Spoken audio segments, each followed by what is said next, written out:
हम लोग आज पढ़ने वाले हैं क्लास 7 का साइंस बुक का चैप्टर 8 जिसका नाम है भौतिक एवं रासायनिक परिवर्तन। तो चलिए हम लोग शुरू करते हैं।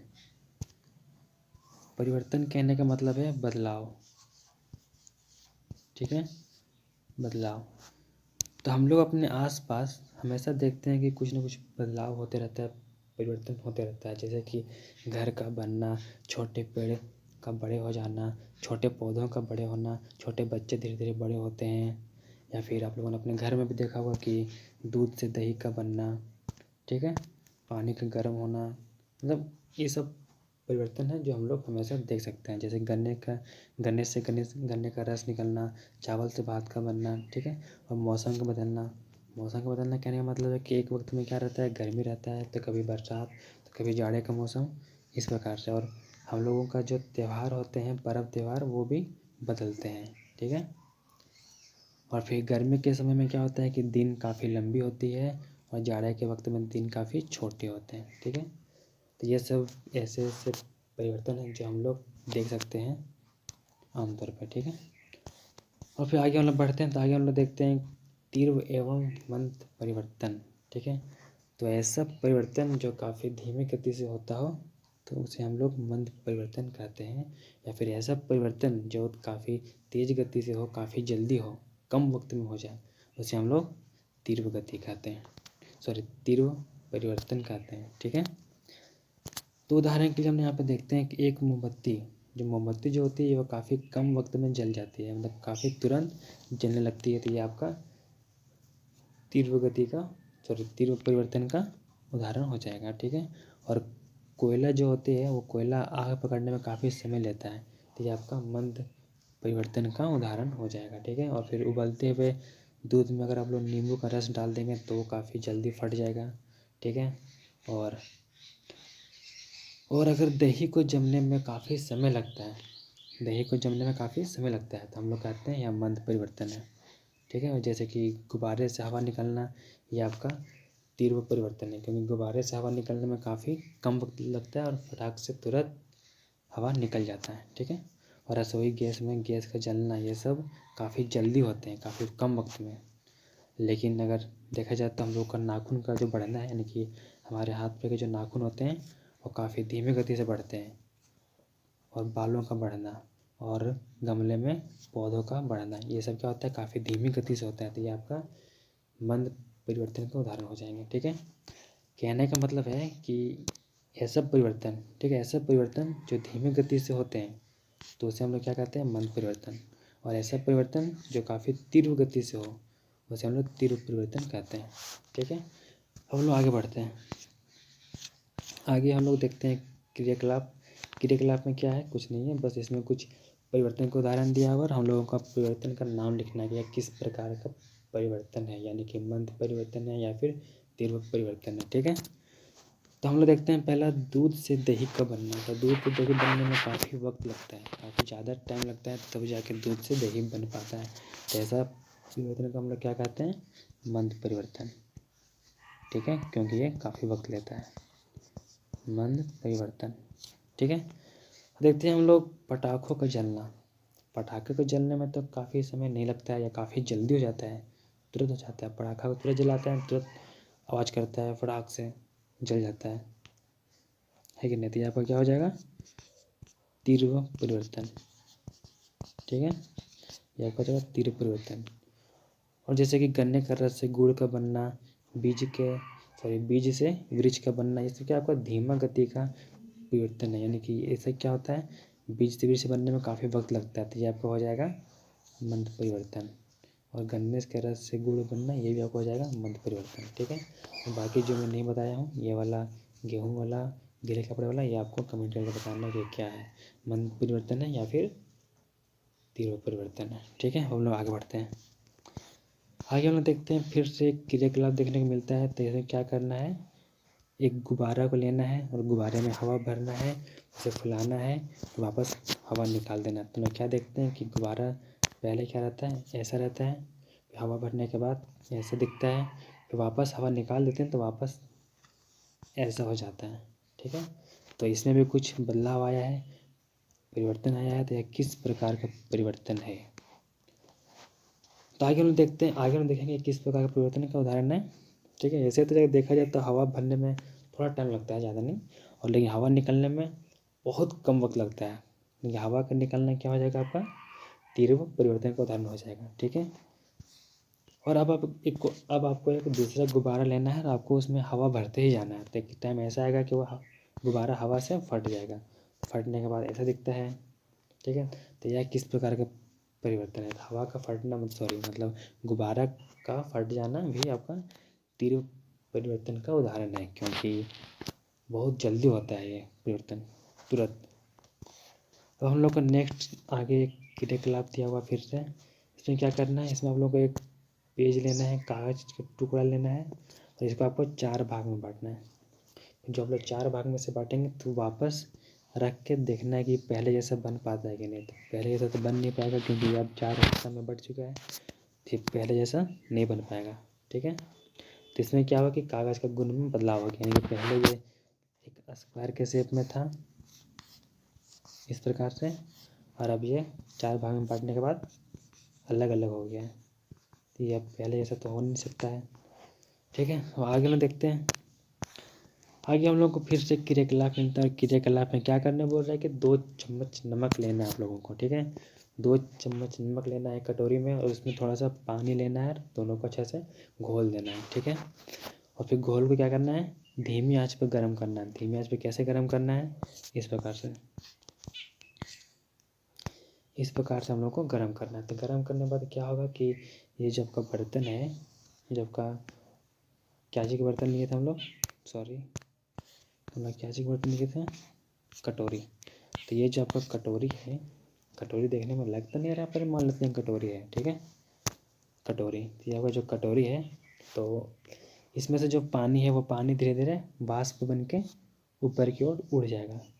लेकिन इस कटोरी में नीचे में क्या रह जाएगा, सफ़ेद कलर का कुछ इसमें रह जाएगा। ठीक है, तो अगर हम लोग उसको टेस्ट करके देखेंगे थोड़ा सा, तो हम लोग को पता चलेगा कि वो क्या है, नमक है। ठीक है, नमक है। तो इस एक्सपेरिमेंट इस क्रियाकलाप से हम लोग ये देखने को मिलता है कि पदार्थ का जो आकार है, माप है, उसमें परिवर्तन आता है। तो आप बोलेंगे आकार में परिवर्तन कैसा आया, तो आप लोग ये वाला उदाहरण ले सकते हैं, गुब्बारा वाला।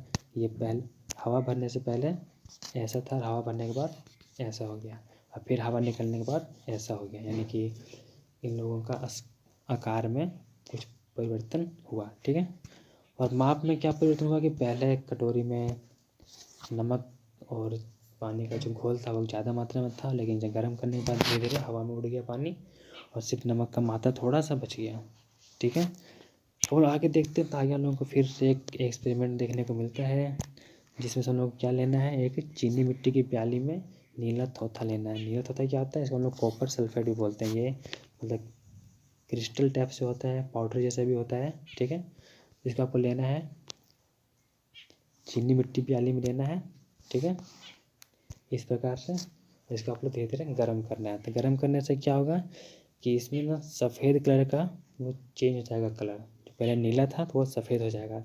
और आप लोग अगर इसमें फिर से थोड़ा सा पानी का कुछ बूंद डाल देंगे तो फिर से नीला हो जाएगा। तो कहने का मतलब है कि ये पहले सब नीला से सफ़ेद हुआ, फिर सफ़ेद से फिर से नीला। ठीक है, यानी कि इसमें कुछ परिवर्तन हुआ। तो ये जो ऐसा परिवर्तन जो इसमें हुआ है, जिसके कारण इसका कलर चेंज हो गया है। ठीक है, नीला से सफ़ेद, फिर सफ़ेद से नीला। तो हम लोग बोलते हैं कि रासायनिक अभिक्रिया होने के कारण ऐसा हुआ है। और रासायनिक अभिक्रिया क्या है, हम लोग इसको आगे अच्छा से विस्तार से समझेंगे। पहले हम लोग आगे बढ़ते हैं। हम लोग अब देखेंगे भौतिक परिवर्तन। भौतिक परिवर्तन से पहले हम लोग जानना पड़ेगा भौतिक गुण। भौतिक गुण कहने का मतलब है आकार। ठीक है, किसी भी वस्तु का आकार, उसका साइज, ठीक है, या फिर उसकी अवस्था, ये सब क्या होता है, सब किसी भी वस्तु का भौतिक गुण होते हैं। ठीक है, अवस्था कहने का मतलब है अवस्था कहने का मतलब है क्या कोई वस्तु ठोस है या फिर द्रव है या फिर गैस है, क्या है, इस प्रकार से। ठीक है, तो कहने का मतलब है कि कोई भी ऐसा परिवर्तन, ठीक है, ऐसा परिवर्तन जिसमें किसी पदार्थ के भौतिक गुण में परिवर्तन हो जाता है तो हम लोग कहते हैं भौतिक परिवर्तन हुआ है। ठीक है, उदाहरण के लिए मान लेते हैं अगर ये बलून है, ठीक है, हम बलून में हवा भर दिए तो बलून फूल के बड़ा हो गया। ठीक है, तो हुआ क्या, यहाँ पर भौतिक परिवर्तन हुआ है।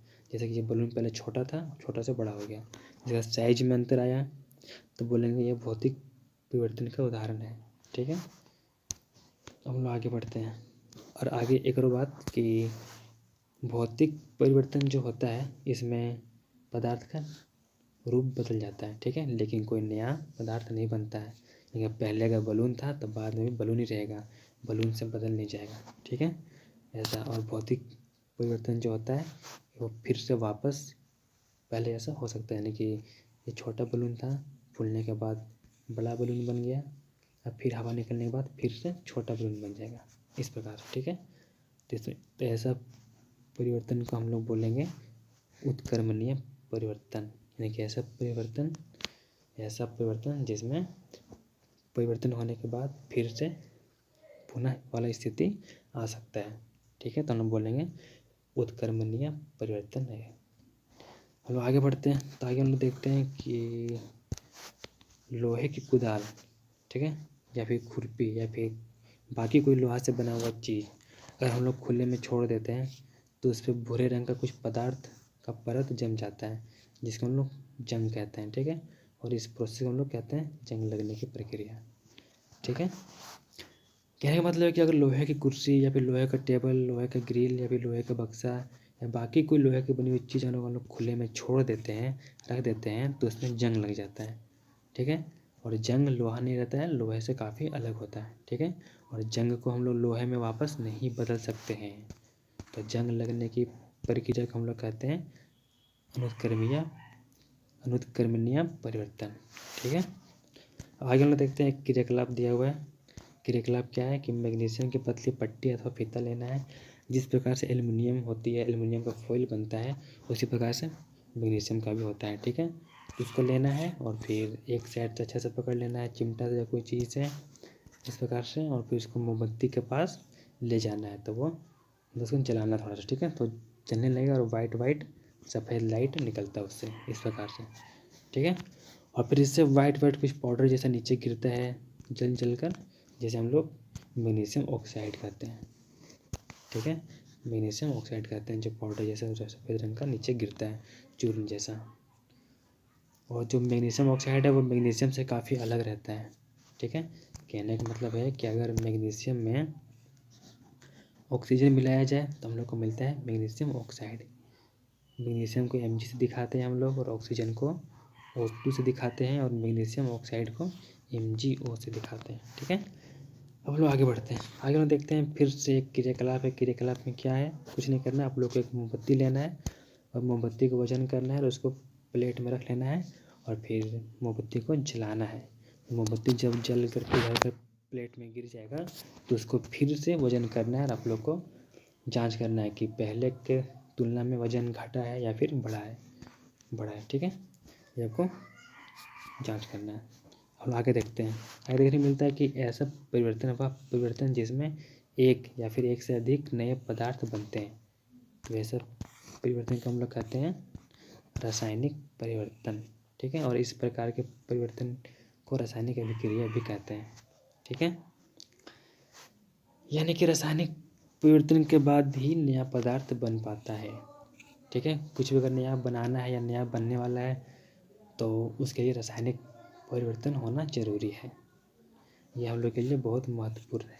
ठीक है, अब बोल रहा है कि आप लोगों ने देखा हो कि जब आप लोग बैगन का सब्जी या फिर आलू या फिर सेब का टुकड़ा काट कर छोड़ देते हैं तो जिस साइड में कटा हुआ भाग होता है वहाँ पे कुछ अलग रंग का लेयर जैसा जम जाता है, बन जाता है।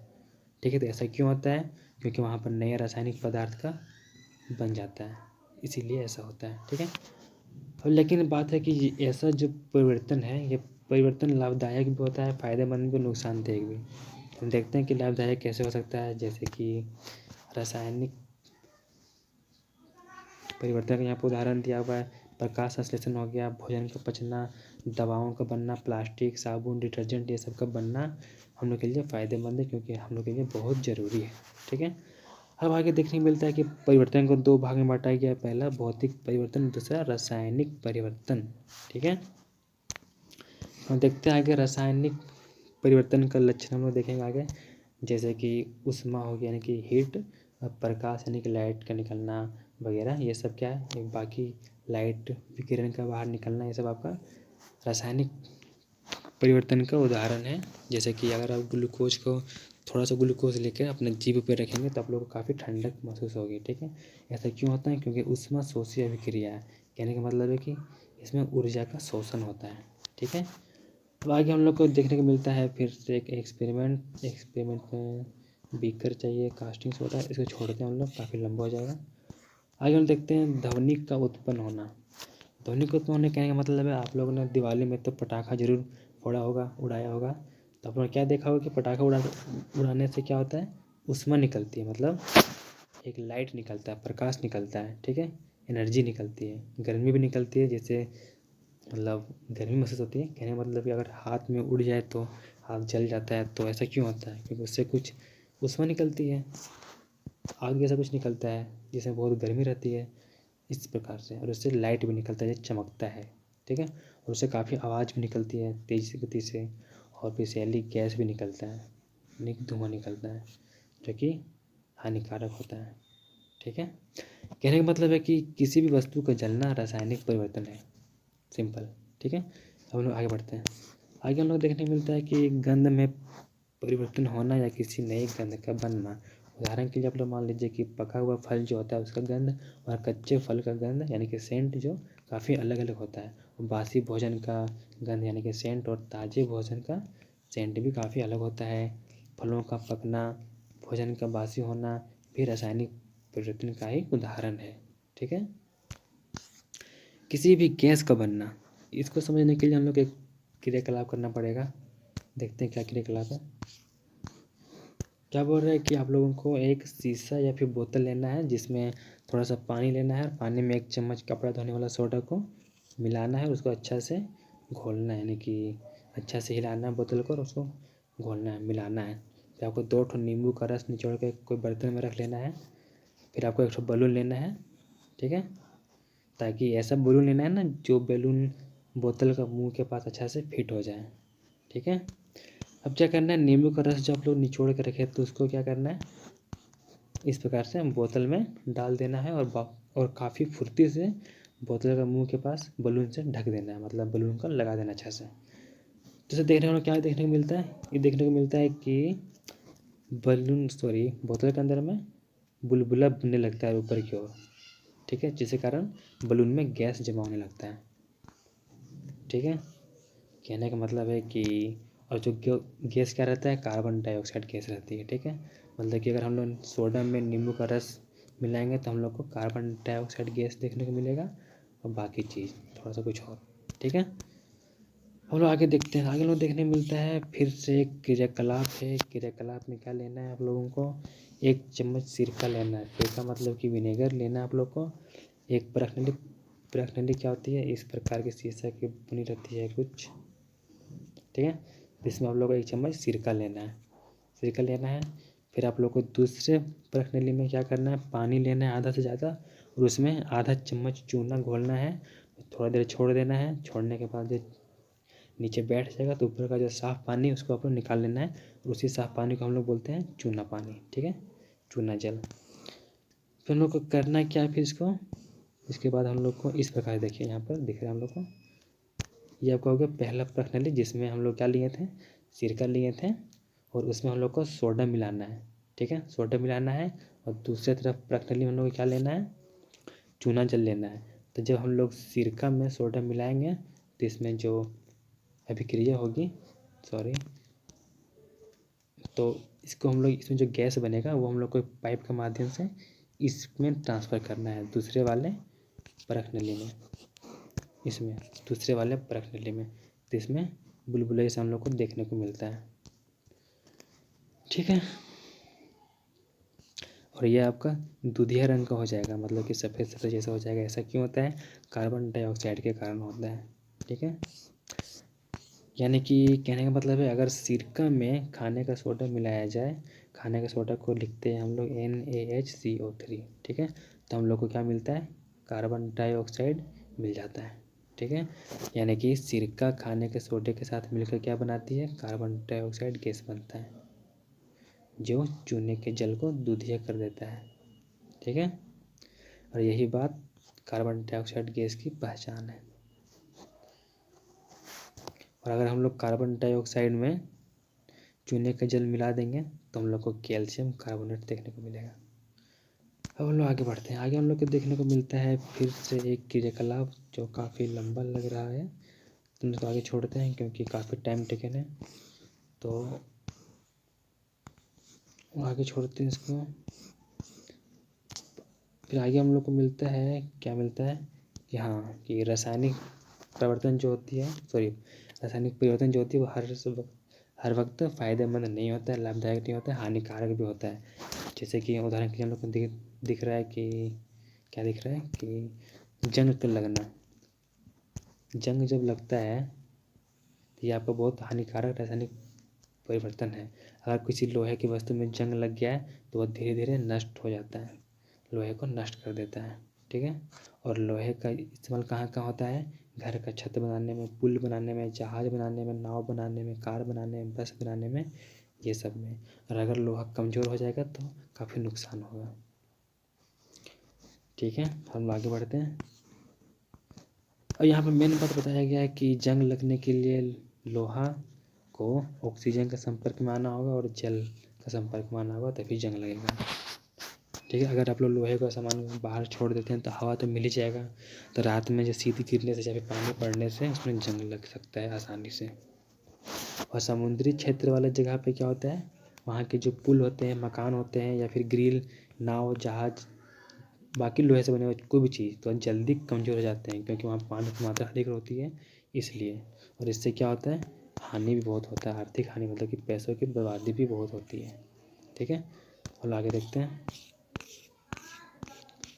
आगे हम लोग यहाँ फिगर में एक समझाया जा रहा है कि जंग लगने का कुछ फिगर यहाँ लोग दिखाया हुआ है। देखिए ध्यान से आप लोग, यहाँ पे दिख रहा है साइकिल दिख रहा है बगल में, यहाँ साइकिल दिख रहा है, यहाँ पर लोहे टीन के कुछ सामान दिख रहा है, यहाँ पर ग्रिल वगैरह दिख रहा है, चेयर टेबल टूटा फूटा दिख रहा है, जाली दिख रहा है, ये सब में जंग लग गया है। ठीक है, वो हम लोग यहाँ पर दिखाया गया है। अब आगे बढ़ते हैं यहाँ से हम लोग। अब बात है कि जंग को रोकेंगे कैसे, जंग लगने से हम बचाएंगे कैसे, लोहे को कमज़ोर होने से बचाएंगे कैसे। ये काफ़ी सस्ता और आसान तरीका ये है कि हम लोग लोहे की वस्तु को क्या करेंगे? पेंट कर देंगे, मतलब रंग देंगे। ठीक है, या फिर ग्रीज लगवा कर। ठीक है, या फिर और भी बहुत तरीका है, जैसे कि लोहे के ऊपर एक लेयर लगती है, जिंक धातु की एक परत लगती है, जिससे जंग नहीं लगता है जल्दी। ठीक है, लोहे में जंग लग जाने से जो नुकसान होता है, उस नुकसान से बचने के लिए अब लोहे की जगह पर इस्पात यानी कि स्टील का उपयोग बहुत अधिक होने लगा है। स्टील कहने का मतलब है इस्पात। ठीक है, अब आप लोग सोच रहे हैं कि लोहा और स्टील दोनों सेम होता है। नहीं, बिल्कुल नहीं, लोहा अलग चीज़ है और स्टील अलग। स्टील जो होती है सो लोहे की हेल्प से बनती है, यानी कि लोहे में कार्बन, क्रोमियम, निकेल, मैंगनीज और बाकी अन्य धातु को मिलाने से इस्पात बनता है, यानी कि स्टील बनता है, जिसमें जंग नहीं लगता है। और इसका उदाहरण आप लोग अपना घर में देख सकते हैं कि घर में जो स्टेनलेस स्टील की जो थालियाँ होती है, कटोरे, गिलास वगैरह, चम्मच वगैरह, वो सब स्टेनलेस स्टील की बनी होती है, तभी वो सब में कभी जंग नहीं लगती है। आगे देखते हैं, जानने लायक कुछ बातें क्या है देखते हैं हम लोग। जिस लोहे में जंग लग जाती है, ठीक है, तो उसमें से एक अलग प्रकार का बैक्टीरिया पनपता है और बढ़ते रहता है। मतलब कि जहाँ पे जंग लग जाती है लोहा में, अगर कोई लोहे के सामान में, वहाँ पे एक बैक्टीरिया पनपता है। अगर हम लोग को जंग लगे वस्तु से चोट लग जाए, कट जाए, छट जाए, तो वो हम लोग के शरीर में आ जाता है। हम लोग का शरीर से खून में यानी कि रक्त में प्रवेश कर जाता है। ठीक है, जिसके कारण एक रोग उत्पन्न होता है, रोग का नाम है टिटनेस। इसीलिए जंग लगे हुए लोहे से कार्य नहीं करना चाहिए, क्योंकि अगर कार्य करते हुए चोट लग जाए, खरोंच लग जाए तो हम लोगों को सुई लेनी पड़ती है टिटनेस की। ठीक है, और इसी के साथ हम लोगों का ये चैप्टर ख़त्म होता है।